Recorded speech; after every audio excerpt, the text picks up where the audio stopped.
ခမားတို့ဘလောက်ပဲကောင်းခဲ့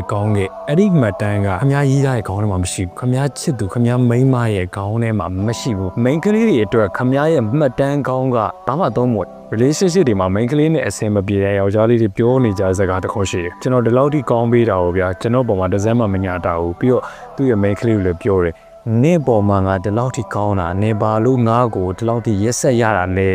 ဒါမျိုးတွေပြောကြတာကျွန်တော်ခမားတို့တခုပြောပြမယ်ခမားတို့ဘလောက်ပဲကောင်းခဲ့အဲ့ဒီမှတ်တမ်းကခမားရေးသားရဲ့ခေါင်းထဲမှာမရှိဘူးခမားချစ်သူခမားမိန်းမရဲ့ခေါင်းထဲမှာမရှိဘူး main ကလေးတွေအတွက်ခမားရဲ့မှတ်တမ်းကောင်းကဘာမှသုံးမဝင်ခမားကြိုက်တဲ့လောက်ကောင်းခဲ့လို့ရတယ်ခမားတို့ relationship အခု10နှစ်ရှိပြီလား9နှစ်နဲ့364ရဲ့ခမားသူ့ပေါ်မှာ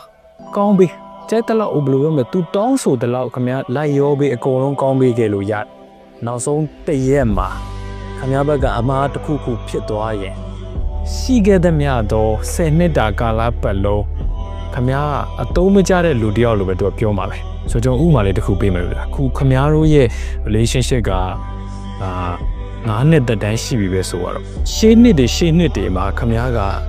ဒီ anniversary တွေကိုခမားလုံးဝမမေ့ anniversary နေတိုင်းမှာလက်ဆောင်ဝယ်လာတယ်တခုခုအမှတ်တရသူ့ကိုလုပ်ပေးတယ်ဒါပေမဲ့ဒီနှစ်မှာခမားမေ့သွားတယ်ဘာလို့မေ့ရလဲဆိုတော့တငယ်ချင်းတွေနဲ့တောက်နေလို့ဒါမှမဟုတ်လို့ရှင်တဲ့အလုပ်မှာအလုပ်ရှုပ်နေလို့ဒါဘယ်အကြောင်းပြချက်ပဲဖြစ်လို့ခမားတခုခုကြောင့်မေ့သွားတယ်အင်ပြန်နောက်ကျသွားတယ်ပြန်လာတဲ့အထိလည်းခမားလုံးဝသတိမရတော့ဘူးအလုပ်ရှုပ်လာလို့ပဲဖြစ်ဖြစ်ဒါမှမဟုတ်နည်းနည်းမုန်းနေလို့ပဲဖြစ်ဖြစ်ခမားလုံးဝသတိမရတော့ဘူးသူ့လက်ဆောင်ပေးဖို့လည်းမေ့လာပြီး happy anniversary ပဲချစ်ရေးပါညာဒါတွေပြောဖို့လည်းမေ့သွားပြီဆိုရင်ခမားကိုစိတ်ဆိုးအဲ့လိုစိတ်ဆိုးသွားပြီဆိုရင်ရှေ့4နှစ်လုံးမှာခမားလှုပ်ပေးခဲ့တဲ့အရာတွေအကုန်လုံးမေ့သွားပြီခမားကိုပွန်တော့မယ်ပြောတော့မယ်ညဘာဖြစ်တယ်ညဖြစ်တယ်အဲ့လိုမျိုးဘာမှအလေးနဲ့မထားဘူးဘောစီနဲ့ပြောတော့မှာအဲ့ဒီမှာခမားကဘာဖြစ်သွားလဲဆိုစိတ်တူသွားတယ်နေ့ပေါ်မှာငါဒီလောက်ထိကောင်းတာငါရှေ့နှစ်ဒီထဲမှာငါဘယ်လောက်ထိပြက်ကွက်ခဲ့လို့လဲငါပြက်ကွက်ခဲ့တာရှိလားခမားဒါမျိုးတွေပြောမယ်သူနဲ့တူပြီးရန်ဖြစ်မယ်ဆိုရင်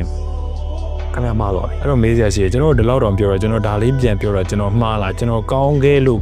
ယ်လို့ပြောတာမှားလားဆိုပြီးတော့ခမားမေးစရာရှိတယ်မှားတယ်ကျွန်တော်တက်ပြောမယ်မှားတယ်ဘာလို့လဲဆိုတော့ main ကလေးတွေရဲ့စိတ်ကလက်ရှိတည်ငါဖြစ်နေတဲ့အခြေအနေကိုပဲသူက react လုပ်တာအဲ့ဒီအခြေအနေကိုပဲတုံ့ပြန်ဒီကြောင့်လည်းကျွန်တော်ရှင်းမှာဗီဒီယိုတင်ခဲ့တာရှိပါတယ်အဲ့ဒီဗီဒီယိုလည်းကျွန်တော်ပြန်ထည့်ပေးထားပါ main ကလေးတွေကညားနေတာမဟုတ်ဘူးဆိုတော့သူတို့ကလက်ရှိအခြေအနေသူတို့စိတ်ထဲမှာဘာဖြစ်နေလဲအခုခမောက်သူစိတ်ပြက်နေတယ်စိတ်ပြက်နေတဲ့အတွက်သူကမညာတတ်ဘူးစိတ်ပြက်နေရောစိတ်ပြက်တဲ့အကြောင်းကိုပြောတယ်အဲ့ဒါဥမာခမောက် emotion တွေဖြစ်ပြီးတော့သူမနဲ့တူပြီးတော့အရန်ဖြစ်မယ်ဆိုရင်ခမောက်မှားသွားတာဆိုတော့ခမောက်လုံးရမှာဒီတစ်ခုပဲသူ့ရဲ့စိတ်ကလက်ရှိအခြေအနေကိုတုံ့ပြန်တာဒါကြောင့်မ